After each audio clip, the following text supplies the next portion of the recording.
Hi, Dennis Weiss. Welcome to our town. We're at a brand new site for the camera. We're at the Community Foundation of Dickinson County, which isn't really a brand new person, Elizabeth Weiss, Executive Director, but it is a new place. It is.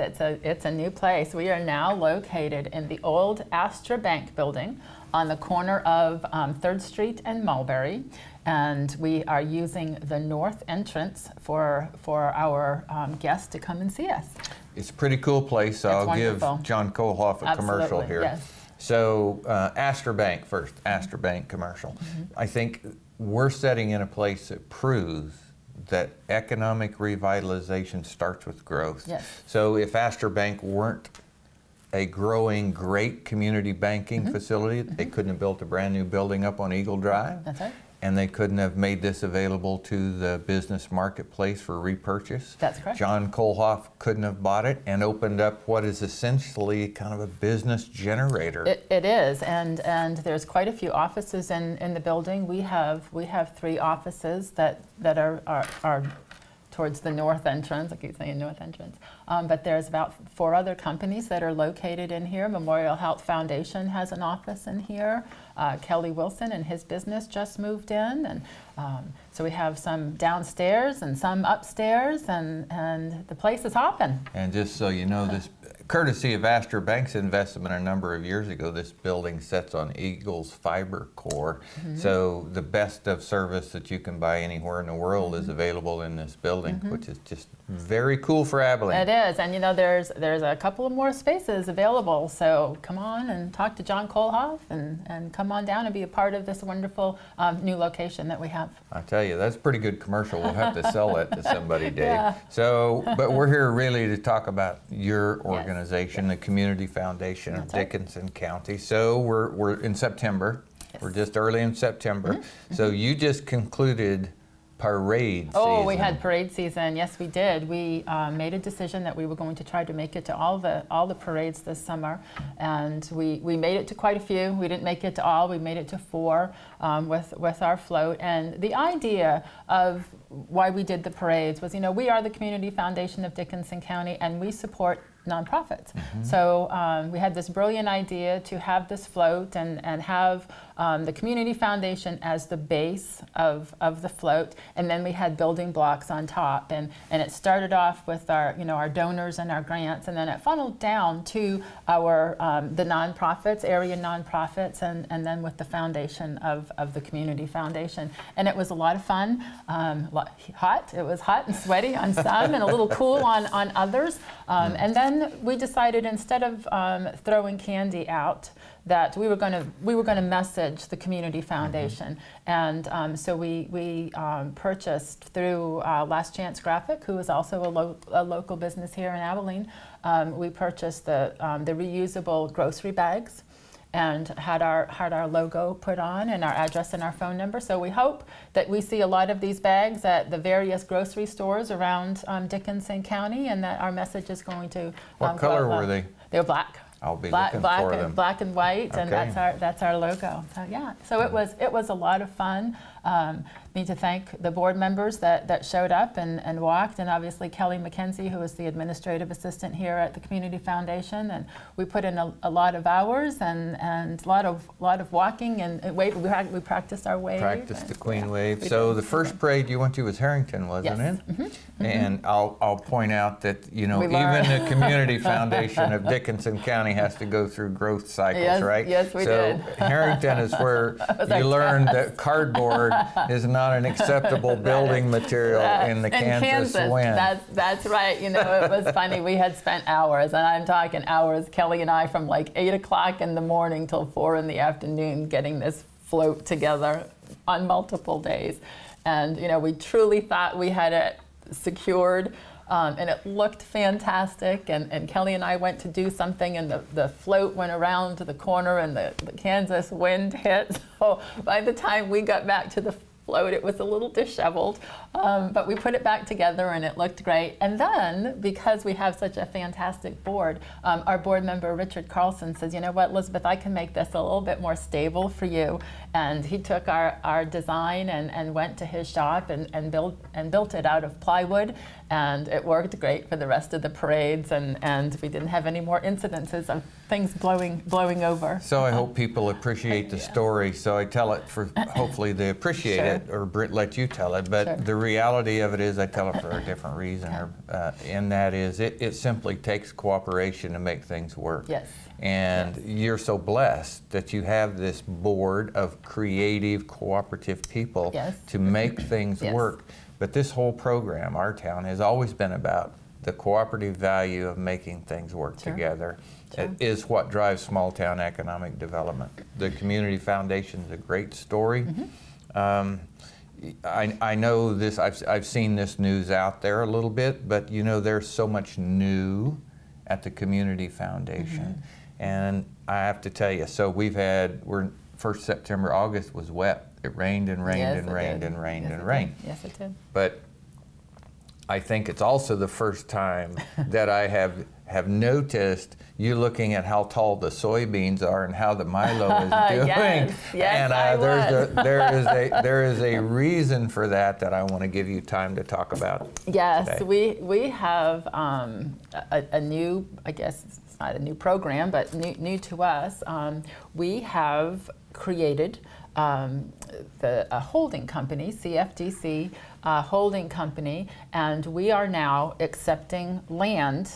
And we always accepted land, but what we did with it was we sold it and put it into a monetary asset and invested it. However, we have had quite a few farmers in the region that have come to us and said, you know, I would really like this land to work for our community forever. And what do you think of this idea that the Community Foundation would accept the land and manage it and farm it? And we brought it to the board of directors, and they thought it was a terrific idea. We've put all the pieces in place, so we are ready. We are working in again, a partnership with Astra Bank, who is going to be the farm management arm of the Community Foundation, and hopefully it grows that we could get our own farm manager at some point. But they have partnered with us, and so it's exciting, and I can't wait to see the first Community Foundation sign that goes up on land that says we are supporting, and whatever it is that the donor chooses to support, whether it's a scholarship or a donor advised fund or unrestricted grant writing. And it's land, Dennis, is one of the assets that we don't get any more of ever. It is what it is. And there's also some things that we're looking at as far as impacting our county. There are some farmers that don't have a succession plan, or young farmers that are coming out of K-State that want to farm that might not have the means. So there's a whole lot of pieces of this puzzle that could fit nicely that we're working at, whether it's trying to have a farmer support a young farmer, and that's the land that's farmed, and the proceeds go to the Community Foundation. So there's a lot of things in the work.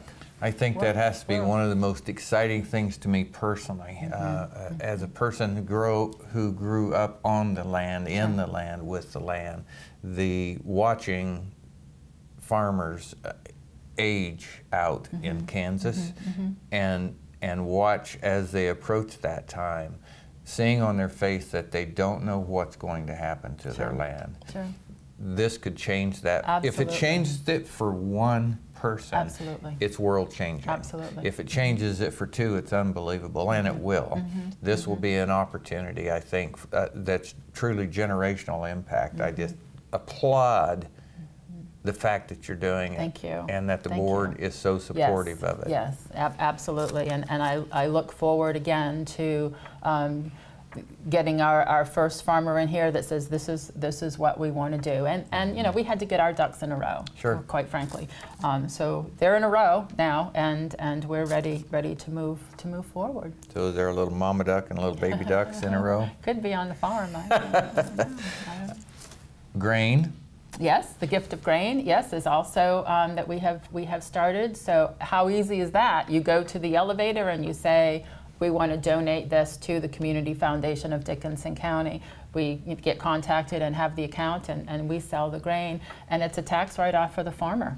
You know, they don't have to claim it. So again, it's a win-win for both situations. I do have to admit, I was a little nervous as we launched this year, and at the beginning of the summer, it was kind of catastrophic for the farmers out there watching their crops curl. But the beans look good. But the beans look good. You hear that, Mark Wilson? The beans look good.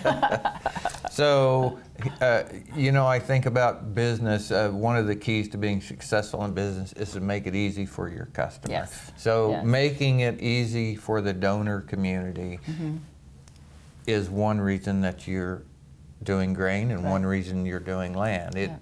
It serves the customer, which is to pass good on directly from their own efforts.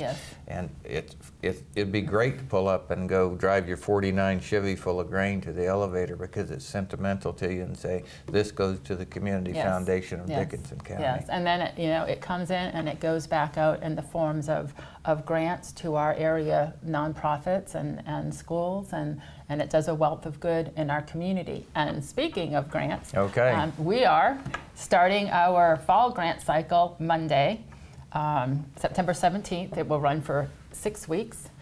We have a brand new website that we are launching, and quite frankly, it's not quite ready to go, but we're going to go because we know it's important to get this grant information out.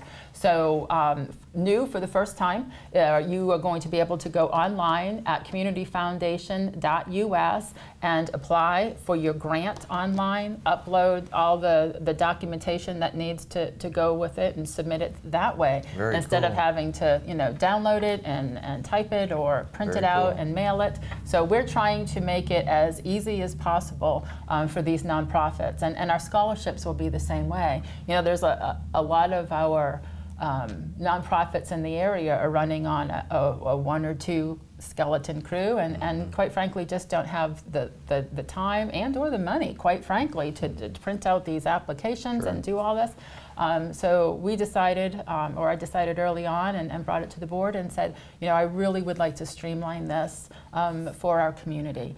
And so we're launching, fingers crossed. We're ready to go. It looks good so far. We'll be adding stuff to the website as we go, and garner pictures and stories. And so it's going to be a dynamic website that is going to keep updating people on what we're doing and directions on where we're going. So I want to take you in one of my favorite topics, and back to the cooperation word. So we filmed the Abilene Parade for the Central Kansas Free Fair, and Lexi stood in with me, but we didn't have a sheet on who was coming next, right? So we looked at who was coming, and we described what we were seeing through the lens, and that's kind of how it went, including me getting the Grand Marshal wrong. I am really sorry about that. You were supposed to have papers. We all the floats passed them in, so you know. Yes, I did not. Good thing Lexi and I knew everybody. You can ad-lib that.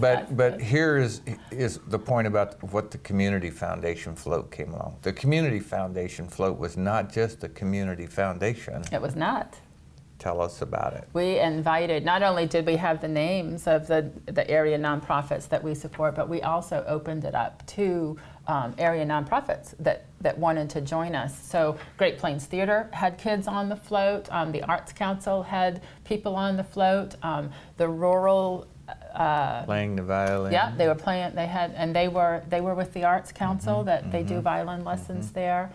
We had some little people from the rural center t-ball team, because we had granted them monies to do a scoreboard down in rural center. So it was exciting to see. Neighbor to Neighbor was there with us. United Way was there with us. There you go. So, don't forget anybody. Absolutely. I'm trying to think. I'm going back and thinking, and we had. Again, our part of the float, we had listed the nonprofits, and we kind of, picked and choose from each area who, we were going to put on there.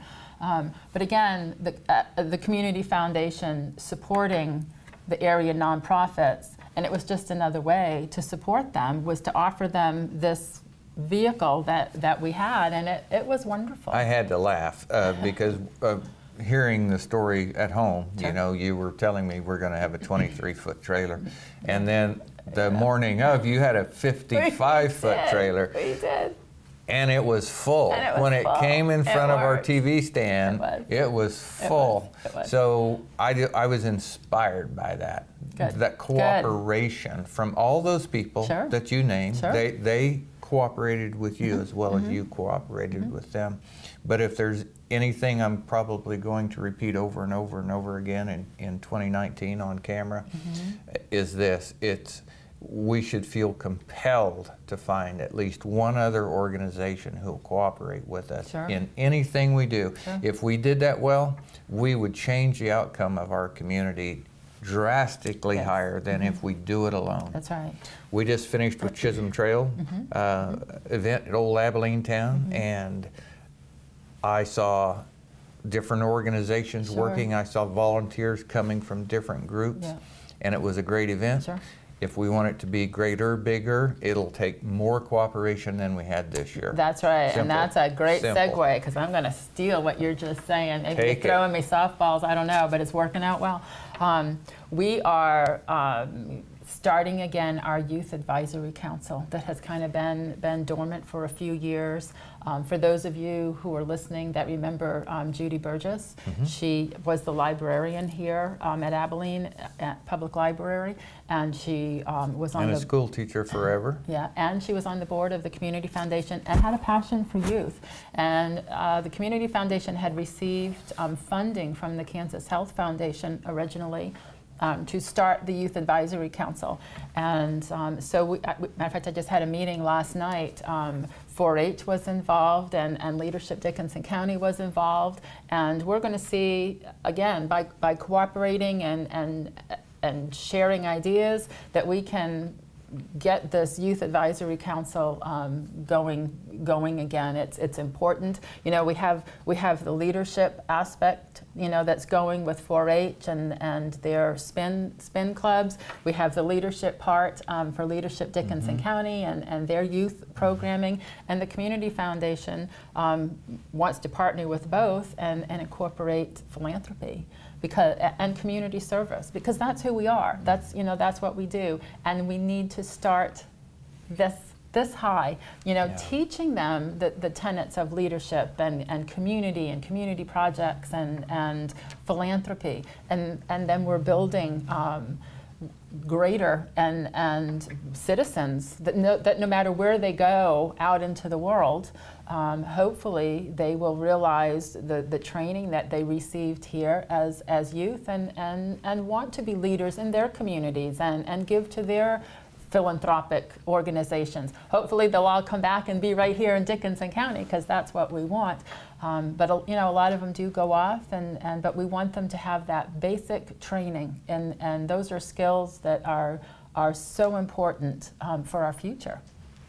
I find it interesting that you came home from that meeting, how'd it go, and you told me about it, and one of the things I drew from that conversation is one of the people there told you, we have something kind of like this, I think it was a spin club already going in 4-H, and so that instant, you just proved the point. Yes. If they had not been in that meeting, you wouldn't have had that ability to not only add talent and bodies, but capability to your plan. Yeah. The value of cooperation you reaped last night. Yes, absolutely. And when you start dealing with youth, they are so busy, Dennis. It's not our youth anymore. These kids they have something every night of the week and on the weekends, and then they're involved in sports and theater and FFA and 4-H and so to create something new that adds another date to their very busy schedules, it's like, I don't know, quite frankly, if we can do that.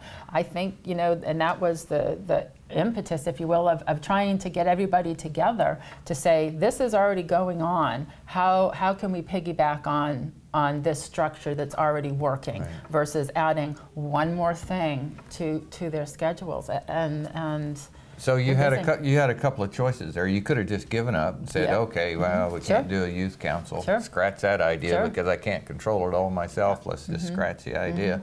Or you could go, hey, let's figure out how to cooperate, Yes. because the youth council is such a value to our community. It is. It truly is. It truly is. And there's funding there. You know, I look at some of the 4-H kids and the projects that they're doing in their leadership, you know, projects. We don't want to write a check and carte blanche, just, you know, give them money. They need to understand the value of this. And I think they will, by doing the leadership and seeing the community service, and I think it's a perfect blend of resources in our community that we can partner together and make this amazing. So Elizabeth, we're sitting here with you, the Executive Director of the Community Foundation of Dickinson County in the county seat of Abilene, to film this show. Mm-hmm. We are so blessed to be able to say all of that. Mm-hmm. We have leaders. We have a terrific county-wide business climate, mm-hmm. and the county seat of Abilene is probably one of the best positioned cities of 6,500 anywhere, mm-hmm. to prosper and grow. Yeah. Not many people have the advantages that we can sit here and talk about today, of which your organization, the Community Foundation, is such a structural component. Yes. Yes. So we look forward to a great future. Good, and not only for Abilene, but quite frankly for Dickinson County. Right. You know, we are the Community Foundation of Dickinson County, so we are encompassing the whole gamut of all the communities. And what is good for Harrington is terrific for Abilene, and it just goes around like that. So it's, yeah. It's sure wonderful. Appreciate you opening up the place here and letting us come in. Well, you're welcome. Thank you for Dave and I coming. to have a nice visit with you today. Okay. Thank you for coming. Folks, we hope you've enjoyed an insight into the Community Foundation of Dickinson County. We encourage you to celebrate our town and the good things that are going on. And if you have a few spare minutes, somebody is looking for you to cooperate in some community project. It'll be great for us, great for you, great for all of us. For Eagle Communications, I'm Dennis Weiss, wishing you a great day.